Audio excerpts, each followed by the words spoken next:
Assalomu alaykum hurmatli ko'ruvchilar. Sharq Turkiston ovozining kundalik xabarlarini ko'rishingizni qarshi olamiz. Men Muhammad Izzat. Tövəndə dehqonlar xabarlarimizning tafsiliy mazmunlarida bo'lsin.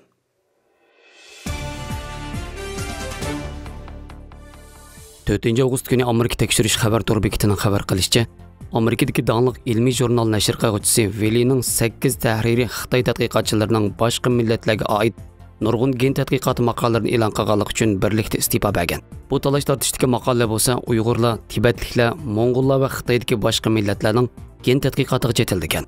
Hamda ular Xitoy jamoat xavfsizlik ministerligi va munosabatli hukumat tarmoqlarining qo'llashiga erishgan ekan. İlim-fan jamiyati bu xildagi tadqiqotning Beijingning mustabidligini texmo ilgari surish va qiyinchiligi bor ojiz to'plarni ezish uchun ishlatishidan ansiragan. Uzun vaqtdan beri Xitoy Kompartiyasining Uyg'ur va boshqa millatlarning gen tadqiqoti va majburiy avrish kelish tadqiqoti dunyo ilm-fan sohasida zo'r andish paydo qilgan. Nurg'un olimlar Xitoy Kompartiyasining mustabidligini texmo ilgari surish uchun gen sonliq ma'lumot ombiri qurish va yuz tanish sistemasini o'rnatish qatorliq uchurlarni ishlatib, xalqlarni, bo'libmi Uyg'ur qatorliq boshqa ojiz millatlarni nazorat qilish va ularga zulm qilishi mumkinligidan ogohlantirgan. Villi bo'lsa bosh shtabi Amerikaning Yangi Jersey shtatiga joylashgan dаңlıq ilmiy jurnallarning nashr qiluvchisi. Uningda Molecular Gen va Gen Medicina tarmoq jurnal bor bo'lib, jurnalning maqsadi gen orqali doktorlarning kasallik hal qilish chorasini tepishiga yordam berish ekan.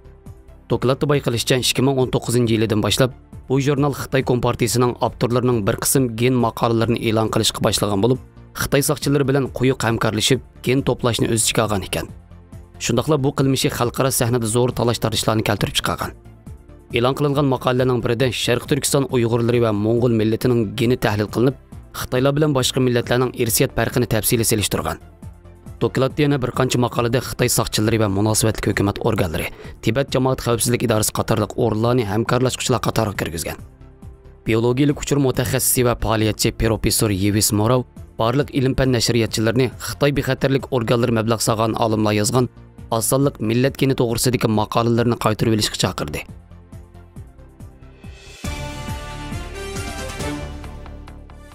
Amerika Osiyo va olam qatnash idorasi Turkiyadagi dala o't ofatlarining sun'iy amri orqali tortilgan foto suratlarini tarqatdi.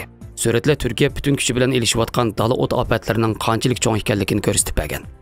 31-iyul kuni dunyodagi o'zgarishlarni suratga olish qatorida Landsat 8 sun'iy amri orqali elingan Antaliyadagi dala o't ofatining suratlarini o'rtoqlashgan NASA Turkiyada bir haftada 130 qatim dala o't ofati yuz berganligini va buning yaqinqi yillardagi eng cho'ng o't ofati ekanligini, 3 avgustda Turkiyaning 9 yerdagi o't ofatining davomlashayotganligi, qolganlarining tizginlanganligini bildirgan.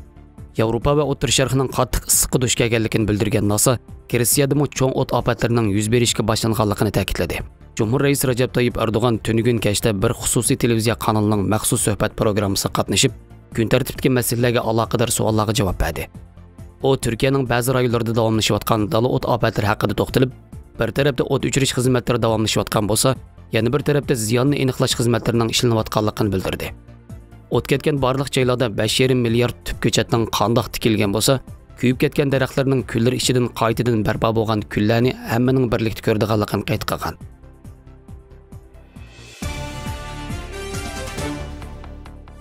Birlashgan Davlatlar Tashkiloti Afg'onistonda islom amirligining qayta tiklanishini qo'llamaydiganligini uqtirdi. Birlashgan Davlatlar Tashkiloti Xavfsizlik kengashi o'rtaq bayonot e'lon qilib, Afg'oniston davlat xavfsizlik kuchlarining o'lib ketishini keltirib chiqargan Afg'onistonning Herat shahridagi Birlashgan Davlatlar Tashkiloti qo'rg'isi qilingan hujumni qattiq aybladi. Afg'onistondagi zo'ravonlik va kishilik huquq tafsirchiliklarning ko'payib ketishidan qattiq andish qilayotganligini bildirgan Birlashgan Davlatlar Tashkiloti Xavfsizlik kengashi davlatdagi barliq terrorlik hujumlari va puhralarga qasddan hujum qilish hodisalarini qattiq aybladi. Puhralarga, Birlashgan Davlatlar Tashkilotining xizmatchi xodimlariga va Birlashgan Davlatlar Tashkilotining qo'rg'ilariga qartilgan qasddan hujumlarning urush jinoyatini shakllantirganligini uqtirgan Birlashgan Davlatlar Tashkiloti Xavfsizlik kengashi Afg'oniston hukumatini Talibanni keng doirlik va afg'onistonliklarning rahbarligidagi siyosiy hal qilish chorasi tepishga va urush to'xtatishga chaqirdi. Krizisga harbiy hal qilish chorasi tepilmaydiganligini eskartgan Birlashgan Davlatlar Tashkiloti Xavfsizlik kengashi Talibanni misol keltirib, Afg'onistonda islom amirligining qayta tiklanishini qo'llamaydiganligini bildirdi.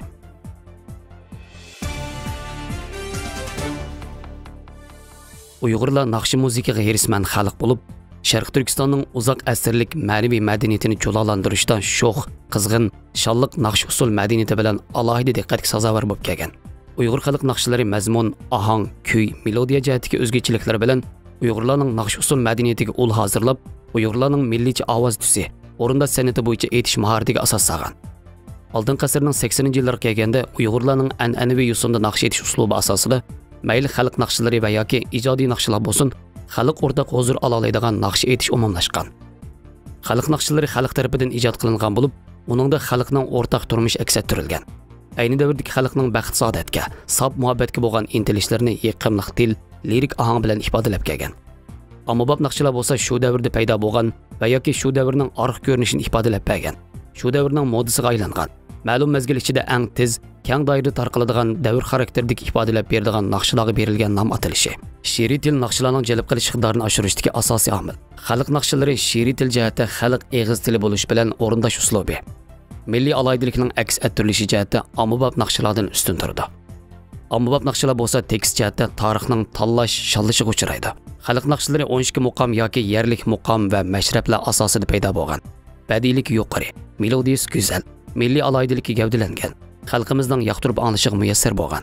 O'zlishchanlik yuqori, qurilmasi ixcham, naqshi musikining tempo, ritmi aniq va har qaysi o'rinlarning tabiiy sharoiti, jo'grafiyalik muhiti, xalq turmushining aks etishini asos qilgan holdagi yerlik uslub va she'vi bo'yicha lirikalik, yiqimliq, jarangliq va sho'x, jo'shqin aytiladigan ritmlarga ega ohanglardan tarkib topgan. Ommabop naqshlar bo'lsa kasbiy kompozitorlar ishlagan badiiyligi yuqori, melodiyasi go'zal asardan boshqalarni azroq o'ngshapla o'zining ijodiyat qilib ishlatgan asarlar. Xalq naqshlari davrdan davrga tovlanib kelgandan keyin shu davrga mansub bo'ladi ham shu davr ruhini ifodalagan bo'ladi. Ommabop naqshlar bo'lsa faqat shu davr ruhini ifodalab berdi. Xalq naqshlari an'anaviy uslubda milliy puroq, milliy alaydilikni namoyon qiladigan holatda o'rindaladi. Ommabop naqshlar bo'lsa chet elning naqshi o'rinlash uslubini do'rab, ovozi qancha bitik bo'lsa shuncha yaxshi deb qaraydigan. So'zi aniq bo'lmagan g'ayri ovoz chiqarish usuli bo'yicha aytadigan naqshlar. Xalq naqshlarga odatda milliy musiqa tankash qilindi va yoki milliy musiqani asos qilgan holda orkestr bilan o'rindaladi. Ba'zilari hozirgi zamon elektronlik chalg'ular bilan qo'shilib ishlangan bo'ladi. Ommabop naqshlar bo'lsa asosan elektronlik chalg'ular va yoki hozirgi zamon uslubi bo'yicha kompyuterda MIDI bilan musiqa ishlash shakllari orqali o'rindaladi.